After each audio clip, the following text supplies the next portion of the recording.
Photography in etymology. The word photography derives from the Greek word phos, which means a light. Graphic means stylus or paintbrush, or graphing representations by means of lines, or drawing together, meaning drawing with light. Traditionally, the product of photography have been called negative and photograph, commonly shortened to photos. So the term or the word photography literally means drawing with light. So, in a definition of terms, a photography is the art or process of producing images through the use of light sensitive, chemical, or film. A photography is an actual likeness that production of which may not actually involve in artist's creativity. One has only pressed the button on a camera to produce or to capture this actual likeness. So, which means the photography is an art or a processing materials, especially in capturing, taking, processing photographs.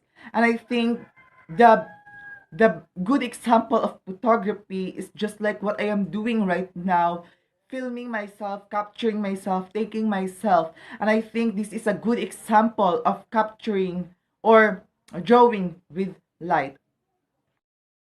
So photography is a kind of art, an art of process or producing images through the use of light sensitive.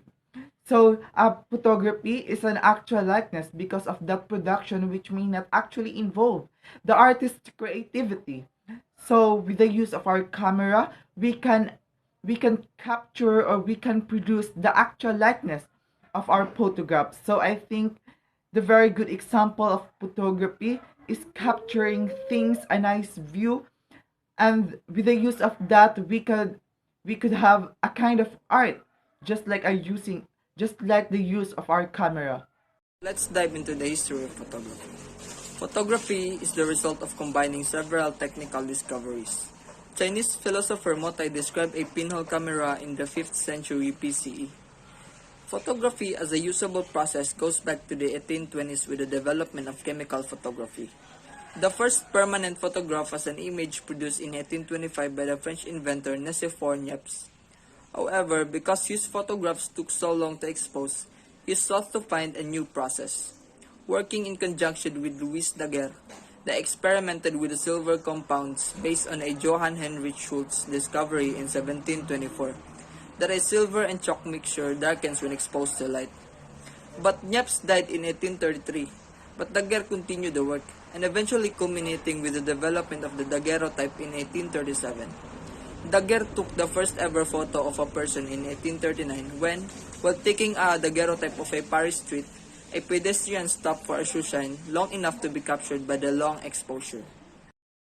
Meanwhile, Hercules Florence had already created a very similar process in 1932, naming it photography, and Williams Fox Talbot had earlier discovered another means to fix a silver process image but had kept it secret. After reading about Daguerre's invention, Talbot refined this process so that portraits were made readily available to the masses. By 1840, Talbot had invented the colotype process, which creates negative images. John Herschel made many contributions to the new method. He invented the cyanotype process. Now, familiar as the blueprint, he was the first to use the terms photography, negative and positive. He discovered sodium thiosulfate solution to be a solvent of silver halides in 1890s and informed Talbot and Daguerre of his discovery in 1939 that it could be used to fix pictures and make them permanent. He made the first glass negative in late 1839. So, in March 1851, Frederick Scott Archer published his findings in The Chemist on the wet plate collage process. Between 1852, this became the most widely used process in late 1880s when the dry plate was introduced. So the ambrotype, the ferrotype, or the tiny type, and the negative are the three subsets to the collage process.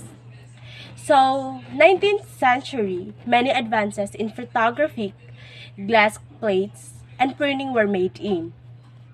George Eastman developed the technology of film in 1884 to replace photographic plates, leading to the technology used by film cameras today.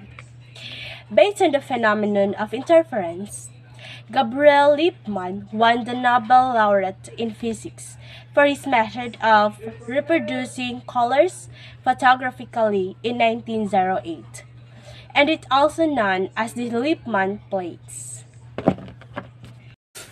Amateurism. A amateur photographer is one who practices photography as a hobby and not for profit. The quality of some amateur work is comparable or superior to that many professional and may be highly specialized or eclectic in its choice of subjects. Amateur photographer is a fitting preeminent in photographic subject which have little prospect of commercial use or reward. Commerce.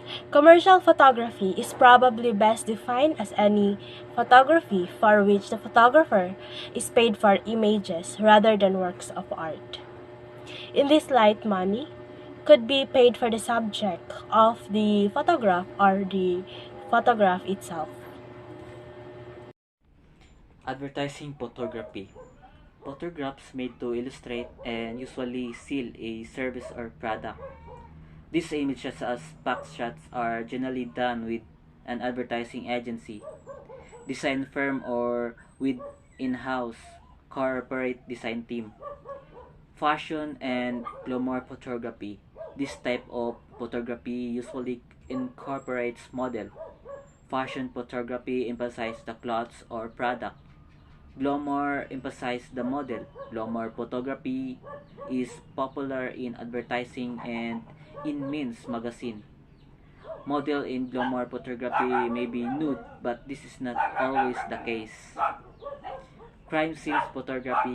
This type of photography consists of photographing scenes of crime such as robberies and murders. A black and white camera or infrared camera may be used to capture specific details.